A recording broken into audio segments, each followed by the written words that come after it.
Hello everyone, welcome to my channel. My name is Morgan and today we are going to be talking about my experience as a first-time woman going through a plus-size pregnancy. Now this is actually a video that I searched for when I first found out that I was pregnant, but I couldn't find. Because after my first appointment, I knew that my pregnancy as a plus-size woman was just going to be different than if I was a standard size. So let's start at the beginning. How I found out I was pregnant. I will actually link a video down below where I talk about that entire experience with my boyfriend, walking through my reaction to the news as well as his. So if you're interested, please check that out. But I first found out I was pregnant at the end of November, beginning of December. It was definitely a Sunday, and I believe it was December 7th or 9th. When I first called on that Monday morning, I found out that I was 7 weeks pregnant and that my physician was not going to see me until 8 to 10 weeks. So I made an appointment as soon as possible, wanted to get in there right at 8 weeks. And that week was the longest waiting period ever. It just felt like it took forever. I wanted to know everything about my pregnancy. How the baby was doing, if it was a boy, if it was a girl, what they were going to look like, everything. But that was just the beginning of the waiting game. Rewind, before I even got to the doctor's office, I actually had a scare well, my doctor thought may have been a miscarriage. So I started spotting, and I did not know that that was normal or can be normal for some women. So I definitely called my doctor's office, and they had me go in for a blood test. That draw, they wanted to test my HCG levels, I believe that's what it's called, and they told me that they needed to double within the next 24 to 48 hours. So that night was not great. I was definitely very emotional, quite upset, and a little bit distraught, but I went in the next morning, got my blood drawn, and the results came back within a couple hours. And the HCG levels were so high that my doctor said I didn't even need to go back for another draw, that I was definitely pregnant. And that was reassuring. So I got that news probably 2 or 3 days before my doctor's appointment, which definitely made me feel a lot better, but we still didn't know if there was a heartbeat. We still didn't know if it was a healthy pregnancy. We had none of those details. First doctor's appointment.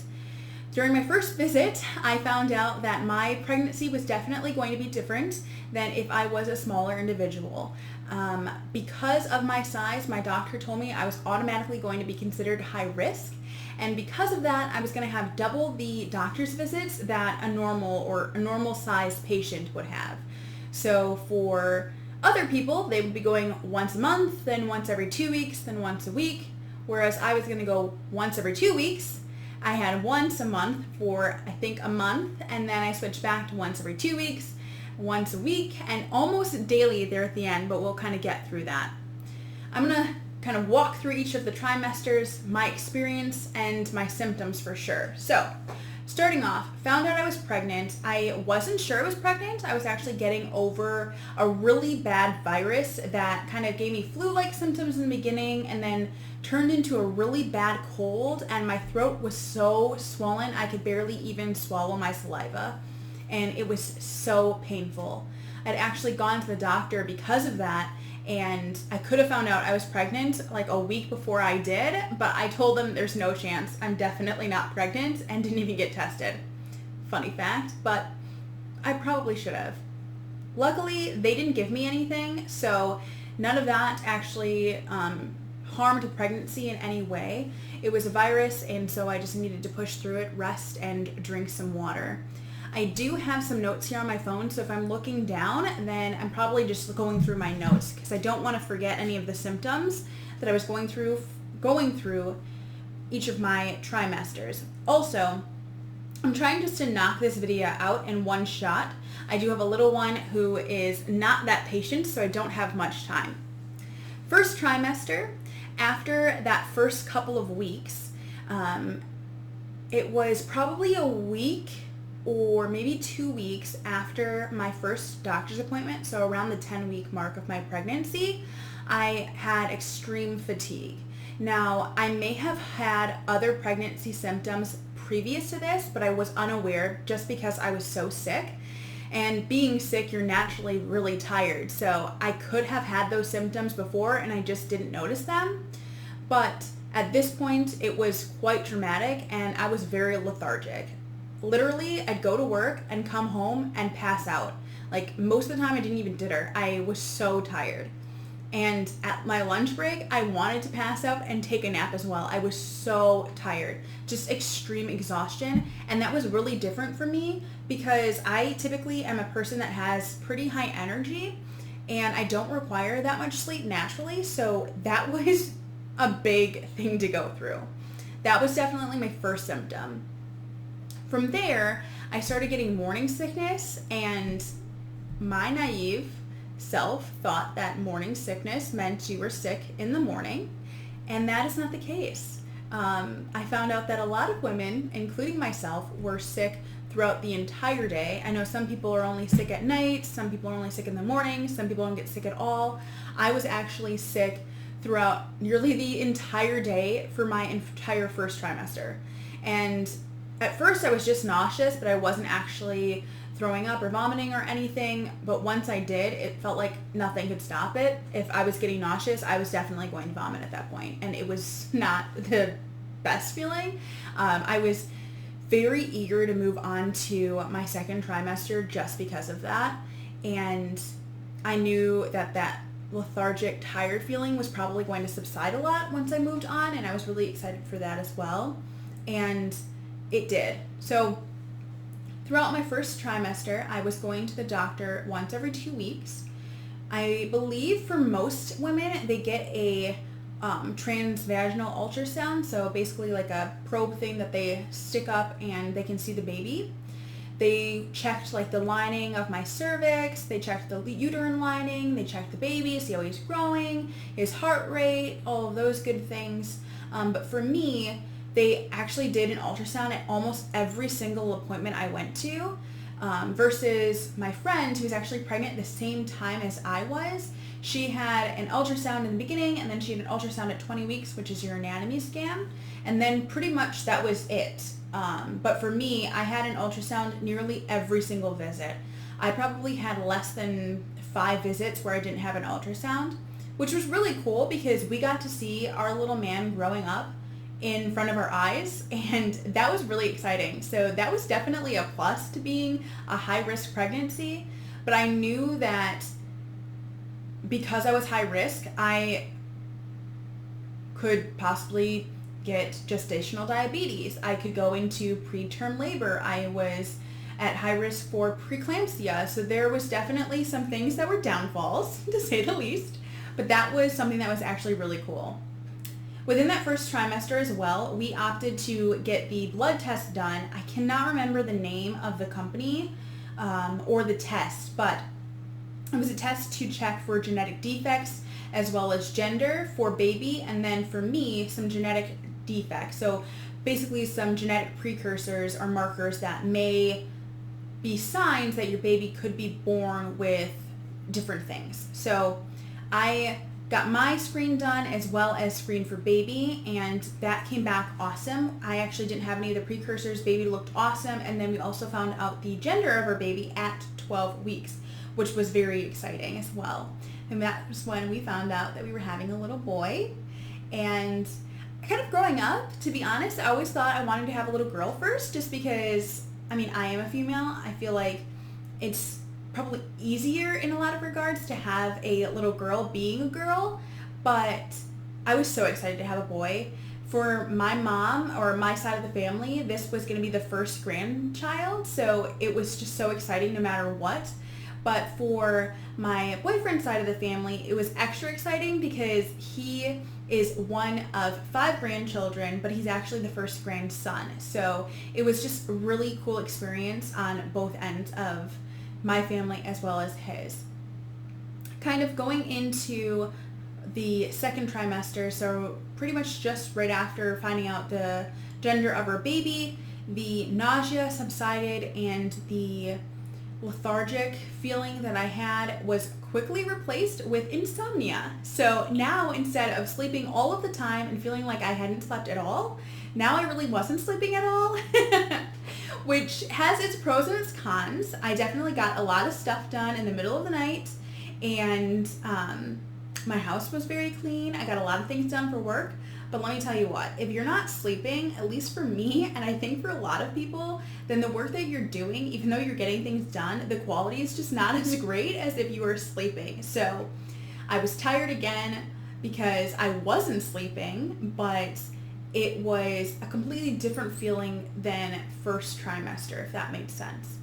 I definitely stopped throwing up at this point, but I did start getting heartburn, and I also got my gestational diabetes screen. So how that works is you have a short test and a long test. First they do the short test, which is like just a small, it was probably less than 8 ounces to be honest, but it was essentially kind of, if you've ever seen that like bug juice in the store for like kids, like really sugary, like Kool-Aid type drink, that's what they gave you, and it was just a really high dose of sugar essentially to see if your blood sugar was going to spike. So they gave you that, and then within an hour or right on the hour you had to get a blood draw to see if you were making insulin, I believe. But if you didn't drop your blood sugar within a certain period of time, then you had to take a longer test, and it goes on for hours and hours, and essentially you do the same thing, but you have to have multiple blood draws. We did not. So I took the test in the beginning, right when I hit the window of, okay, you should be considering taking the exam. I passed the short test, but then I actually had to repeat the gestational diabetes screen again when I was hitting the end of the window of kind of screening. And mind you, I was not having any symptoms of gestational diabetes at all at this point. It was just my doctor wanted to be extra sure because of my size, but also my grandmother suffers from diabetes, so it does run in my family, and it can be something really serious for mom and for baby, so just wanted to be sure and safe versus sorry. That is something that I really appreciate about my physician. I felt like she really cared about me and my baby. I went into this really uneducated, and I mean, there's still a lot that I don't know, but I felt taken care of. And I'm so happy that I went with the physician that I went with. And if I have any advice for any of you, regardless of your size, is go to a physician, go to a doctor's office that you feel comfortable going to, because it's going to make all of the difference when you're going through this really difficult time. Everyone in my life was so excited about being pregnant. They loved being pregnant. They had no symptoms. Like, everything was just rainbows and sunshine, and I really expected my pregnancy to go like that just because everyone in my world, it seemed to go that way. I was not that person. I had a very textbook pregnancy. Every symptom you could have, I pretty much had. I was in my second trimester Googling when I would see my baby bump and when I would feel my baby move. When it was kind of getting later into my second trimester, I don't know if I was necessarily getting concerned, but I was definitely getting curious as to when I was going to start to look pregnant. I always had a belly, and I just felt like I looked like I had gained weight, but no one could really tell that I was pregnant. And that was reassured because I had talked to other people and told them I was pregnant, and they had no idea. So I definitely didn't have my belly pop until after the 5-month mark. Now, in my little Google search, it did tell me that being a plus size woman, typically your belly isn't going to pop until later. You can't actually tell that you're pregnant until later, and 5 months seemed a little bit early than what I was expecting just because of my size in general. And I don't know if I could then tell I was pregnant because my son was growing pretty large, or if it was just something that was common for my size. But I know it also depends on where your placenta attaches, and there's just a lot of factors. But for me, I started to actually kind of look pregnant versus just gaining weight around the 5-month mark. Now, mind you, in the beginning of my pregnancy, my doctor told me that I should expect to gain between 20 and 25 pounds throughout the entire thing. And that I should be eating X amount of calories more than typical. Now, for me personally, I am a very emotional eater. I don't feel like I have a very healthy relationship with food, and I definitely overeat. And I feel like I have I have more of an understanding now, but at that point I had no idea what a healthy calorie count looked like. So for me to be told, okay, you're supposed to eat an extra 300 calories, that meant nothing to me because I didn't know what I was supposed to be eating in the first place. And I quickly saw that 20 pounds come and go. So I was already at the heaviest point I had been, and then I had gained an extra 20 to 25 pounds, and I was only halfway through my pregnancy, and I was, quite frankly, pretty scared because I was being told my pregnancy was high risk because of my size, that because of my size, I was at a higher risk of delivering a larger baby, which meant it was going to be less possible or less probable that I was going to be able to have a vaginal delivery. And ultimately, there's just more complications when you have a larger surgery, and a C-section is a large surgery. So there was a lot of anxiety kind of surrounding my weight gain just because I knew that there was that label on it, and I felt like I didn't have any means to really control anything. I just felt really sick and kind of miserable through the entire pregnancy. So if I could eat something, then that's what I was going to eat, even if it wasn't the best thing for me. And that's what I did. And you know what? I did have a healthy baby boy that I was able to deliver naturally. So keep that in mind. Definitely listen to your doctors and take their advice, but relax and don't overly stress, because I feel like I put a lot of extra stress on myself than I needed to just because I was so scared about gaining more weight and basically negatively impacting my son's life because of decisions that I was making because I didn't know how to control my eating habits, if that made sense. So it was definitely something that I didn't want to burden my son with in any way, whether that was, smoking, drinking alcohol, whatever it may be, like whatever your demon is, I didn't want to pass my demon on to my son, if that makes sense. And for me, my eating habits was definitely kind of my Achilles tendon, like my Achilles heel. I don't smoke, I don't drink, I don't really drink caffeine, and I love carbs. Carbs are a big one. So, second trimester, we had 2 diabetes scans. I was gaining weight more than I expected. I was beginning to actually look pregnant, but also I was transitioning into maternity clothes. That was a hard transition for me. It was very difficult to find plus size maternity clothes that would fit me and that I actually felt comfortable wearing. Now, I know that there are sweatpants in every size, but for me and my lifestyle, I didn't want to wear sweatpants every day, and I'm sorry, but I still wanted to look kind of cute, at least at this point. Later on, I didn't care about looking cute, but at this point, I still wanted to look kind of cute, and I wanted clothes that made me feel comfortable, and everything I was finding did not. But Motherhood Maternity, this isn't sponsored, but that was the one store I found that actually had clothing and styles that could fit me, that fit my personality, that felt comfortable wearing, and they actually had bras that were made for nursing that were larger cup sizes, which was so hard for me to find. If you guys have any suggestions for where to buy plus size maternity clothes, especially nursing bras, that was something I struggled the most with. Please leave those down below because I would love to take your recommendations for future pregnancies, because that was so difficult. And Motherhood Maternity is not cheap. They have a lot of great sales though, so I definitely recommend stocking up when there is a sale if you can.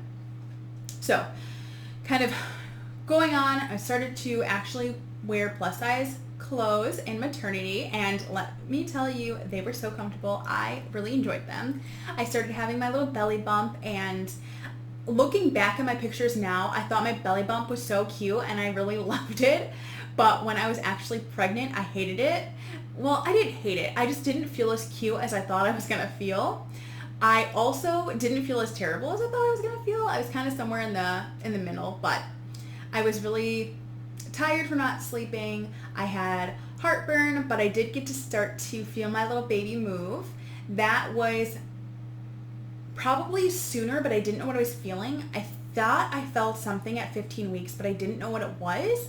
I felt it again at 19 weeks, and then by 20 weeks, I was absolutely sure that I was feeling him move, because I was having that feeling during an ultrasound. I could see him move, feel him move, and it confirmed that what I was feeling was him moving.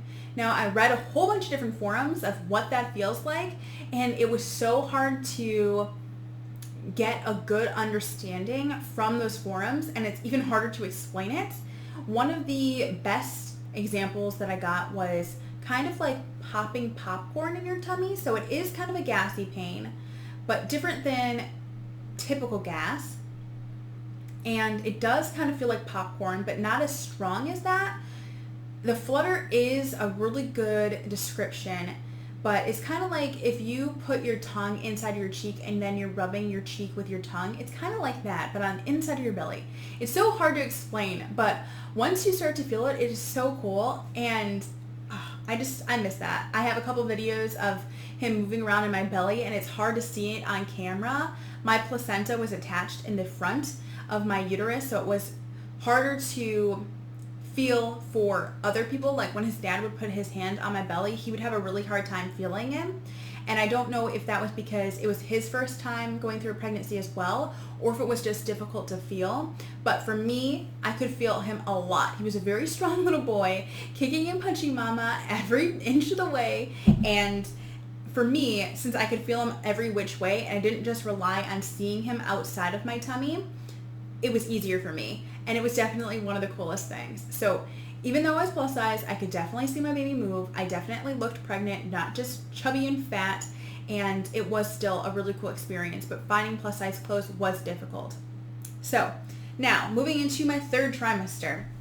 Third trimester, the insomnia went away, and now I could sleep, but it was just really difficult to sleep because I was so uncomfortable. My back was hurting a lot, and I started getting a lot of swelling. I don't have any good pictures. My swelling was way worse than it was in any of these pictures, but if I can find one, I'll try to insert it.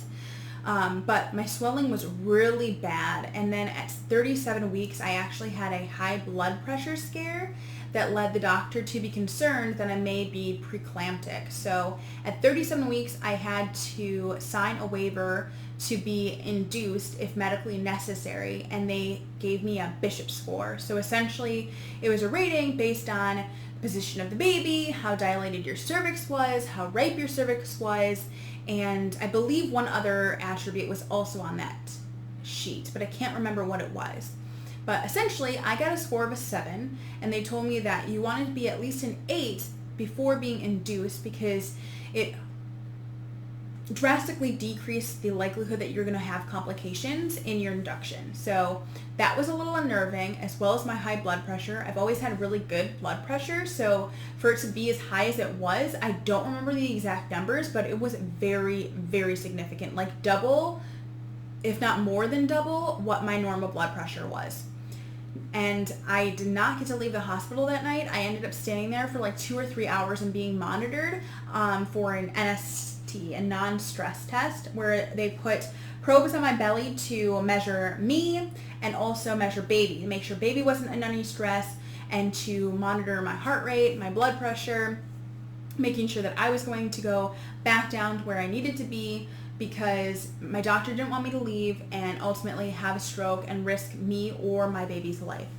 And that was pretty scary. I didn't understand how serious preeclampsia was. I know that they talked about it, but again, it was something I was naive to. I didn't know. And that was definitely something that was really scary, and something that I'm really happy that I didn't have to get induced that day, because 37 weeks is really early, and I was not ready for my baby to come because I knew he wasn't ready. Like, my body wasn't prepared to go into labor, which told me that my baby was not ready to be delivered, if that makes sense.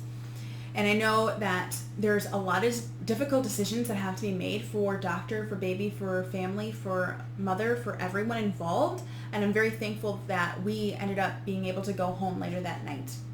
I did go back to the doctor's office that Saturday to be monitored again to make sure that my blood pressure and everything was back where it's supposed to be. And my doctor then wanted to see me every day, and my doctor is about 40 minutes away from me one way, and that was just not possible. And I was very lucky and happy that she settled for me coming in 2 days later, having another really good reading, and at that point her saying, okay, we're going to go back to weekly visits, but if something else happens, then we are going to really look seriously at doing daily visits, monitoring you more closely, and potentially actually inducing you.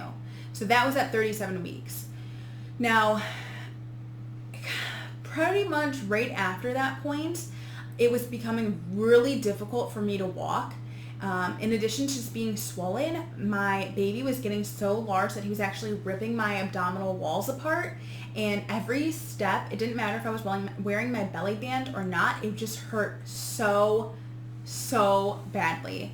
And at this point, I was so ready to deliver. I just wanted me to go into labor. I wanted baby to want to be here. I wanted everything to be good and glorious, but he was so comfy and cozy inside of there, you guys. I did not dilate anymore at all. Like, he was just chilling and just having a good old time. So I couldn't sleep because I was so uncomfortable. I was peeing all the time, which I'm sure most women will tell you. Now, the shortness of breath, I definitely did have a shortness of breath, but it wasn't as dramatic as I was expecting it to be.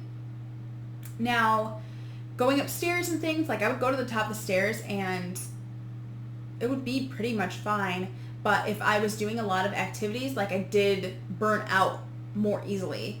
I also wasn't able to really lift anything. Not that you're really supposed to be lifting a lot of things while you're pregnant, but him ripping my walls apart and my abdominal cavity, I couldn't do it. It hurt so bad. I also had really bad heartburn off and on, and the baby would drop down and then come back up and then drop down and come back up. And whenever he would drop down, I'd get these like sharp shooting pains, and I was just really uncomfortable and ready for the baby to want to be delivered. So my doctor was actually out on vacation. I went and saw a different physician, and when my doctor came back in the office, we scheduled my induction for 39 weeks and 6 days. Because of the size of the baby, I wanted to ensure that I was going to be able to deliver him naturally. We had that high blood pressure scare, and I was just so uncomfortable, and it was so draining mentally and physically. It was just best for me and for him that my doctor went ahead and induced us. Now, kind of going into the induction, I think I'm going to film a separate video on that topic just because this one's already getting so long, and that is a whole story in itself. But thank you guys so much for watching this video. It is so exciting to be able to document these stories and be able to look back on them.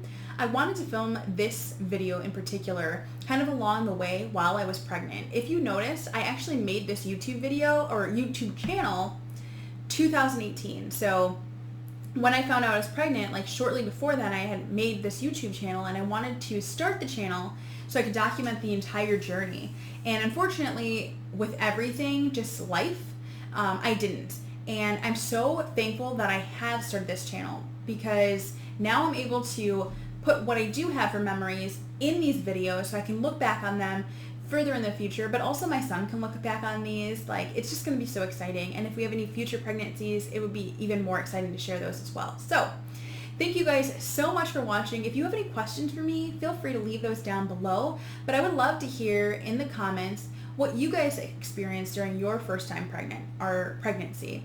Were you plus size? Were you standard size? Did you have complications? Was it rainbows and sunshine? Was it not so fun after all? Kind of, I don't know, what did you guys go through? Thank you again so much for watching, and if you want to see more of me, feel free to subscribe to this channel and click that little notification bell if you want to be notified every time I upload a new video. Bye!